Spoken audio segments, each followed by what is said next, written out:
You can turn defiance, you can turn whining into cooperation. I have twins, and one of them has high sensory needs. It was about time that they needed to start getting ready for soccer practice, and the whining started. But why? I don't want to get dressed right now. But why don't you tell Miguel to get dressed first? You know, the high-pitched whining that sometimes drives you nuts, especially, you know, if you're a neurodivergent parent like me. I have sensory needs as well. So that kind of like that tone of voice kind of triggers my sensitivity. Is that you? Let me know in the comments. But that's where we were at. That's where we were at. Now, there is one thing that I've seen a lot of parents doing on the street, and no judgment to them. It just doesn't work. And it's basically telling them to stop whining, or one that I hear a lot: I don't understand whining. Use your words. They use your words. It's so well renowned and popular, yet it does not work. Basically, because when children are whining, it's not that they're choosing to whine. They're not actively, sorry, I moved the camera. They're not actively choosing to whine. They are just dysregulated. Yes. So whining is actually children's best attempt to regulate their nervous system. How do I know that? Because I'm a parenting coach and I work with parents, helping parents understand their children's needs, bring peace to their parenting so they can raise more emotionally healthy children. Children are just trying to survive whatever state of dysregulation they have. So that's where we were at. This is what I did.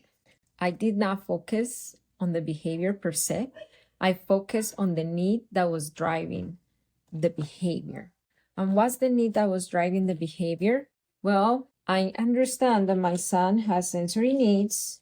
I need to put some bronzer. I'm using this one, Beauty Wonder. That's what I'm doing. I like to take this one. And we were getting ready for soccer practice. We live in Phoenix. It's hot. I mean, soccer practice was really intense because we are in over 100 degrees. So it makes sense why he was a little nervous about it. So the whining, it was a sign of nervousness, of anxiety, you know? So that's why I addressed the anxiety, the nervousness, him feeling, I don't know, that he was not going to make it, that he was going to have a sensory meltdown in the middle of practice, or just thinking about the demands of the practice because they have a pretty strict coach. Maybe thinking, I'm going to be uncomfortable. I don't know how I'm going to be able to handle the demands. So there are so many factors, you know? And my children, they're 8 years old. If you have little kids, you might say, but they don't have a lot of demands on their lives. But their level of stress just transfers to what it means for them to live a stressful situation, considering their world, in their world. So in a 2-year-old's world, getting a no about anything could be a very stressful thing, right? In an 8-year-old's world, not doing well at soccer practice might be a really stressful thing. In a teen world, not getting along with peers might be a very stressful thing. And teenagers, they can whine too. In their teenager way. I'm not gonna do that. No, do it. Or tell my sister. That's the teenager kind of whining, you know? So I address that situation. It's not about telling them to stop whining. It's about what's going on. What are you feeling at the moment? It's hot. He told me it's hot. I'm like, yeah, I know it's hot. Okay, so how can I help you so things are a little bit more bearable for you? He said, can you take the cooling towels? I'm like, oh yeah, we can take the cooling towels. What else? We have Gatorade, water. Let me take the umbrella. So when you're on the bench, you're not roasting those poor kids. And that's stop the whining. So focus on the cause, focus on the solution to meet their needs, and not focus so much on stopping the whining, because the whining is just their best attempt to regulate their nervous system. And you know what? There is a fact, according to nervous system science, that whining or humming or any noise with the, any noise that we do with it, like singing, calms down our nervous system, because it activates the vagus nerve, which is the pathway to our parasympathetic nervous system. And our parasympathetic nervous system is our rest and digest nervous system. Is what allows us to rest and to calm down. So in an unconscious way, children whining activate their parasympathetic nervous system. We don't want to shut that down. We want to just redirect it in a way that they could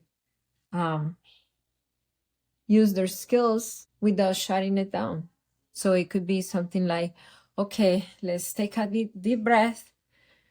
Let's do a little, or let's do something, or let's sing our favorite song, and that kind of like serves the purpose of the whining as well. Or let them whine.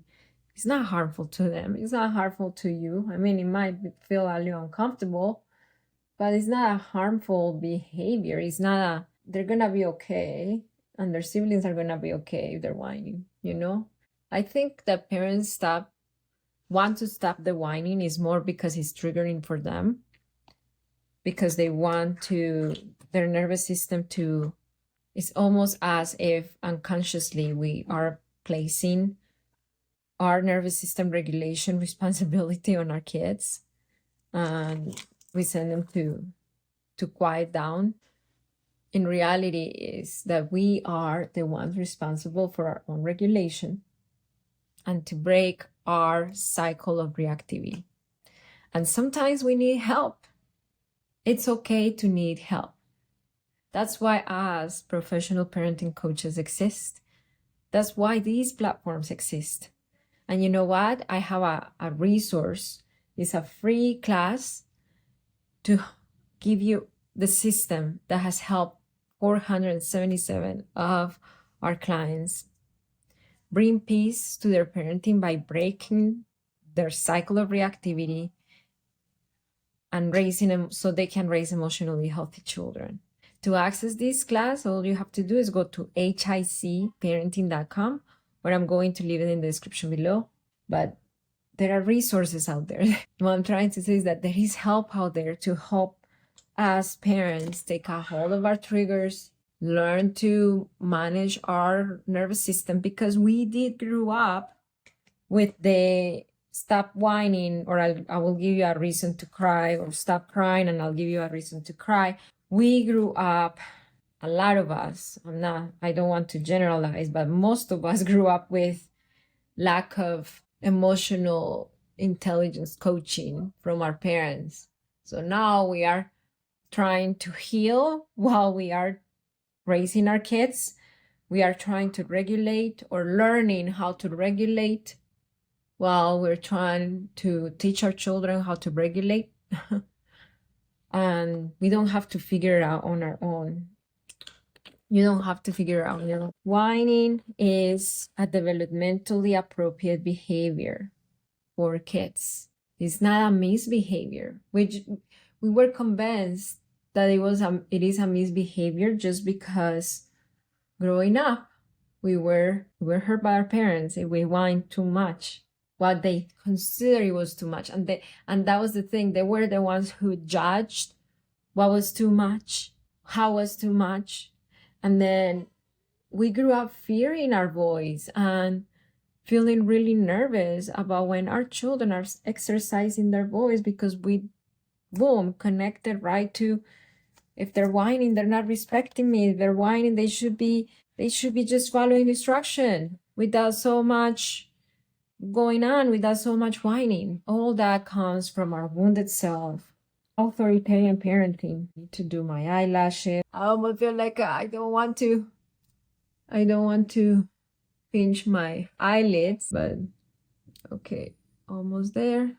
I'm getting ready because the twins not the twins, we are going to a soccer game. Colombia's playing, so yeah, that's what I'm doing right now. If this video helped you, give me a thumbs up. And remember, it only takes understanding of yourself and of your children's needs to transform your parenting. Ciao.